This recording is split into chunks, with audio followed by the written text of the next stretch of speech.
রিজিক যেখানে থাকবে সেখানে যেতেই হবে। অনেক পথ হেঁটে তারপরে গাড়িতে চড়ে দুর্গম এলাকায় গিয়েছিলাম, কারণ আল্লাহ রিজিকে ওখানে লিখেছিল, তাই যেতে হয়েছিল।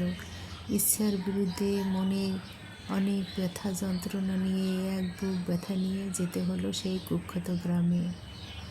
গ্রামের পর গ্রাম হাঁটছি তো হাঁটছি, বাড়ির দেখা নাই রে। পরে অনেক ক্লান্ত, অবসাদ, পরিশ্রান্ত মন নিয়ে হাঁটা শুরু করলাম। হাঁটতে হাঁটতে পরে সেই কাঙ্ক্ষিত কুখ্যাত বাড়ির দেখা পেলাম। সেখানে গেলাম, কিচ্ছু করার নেই। তো আসলে কি, ইচ্ছার বিরুদ্ধে কোথাও যাওয়া ঠিক না, কিন্তু রিজিক যেখানে লিখবে সেখানে কিন্তু যেতেই হবে। কিন্তু আর যাই হোক, প্রকৃতিটা কিন্তু অনেক অনেক সুন্দর ছিল।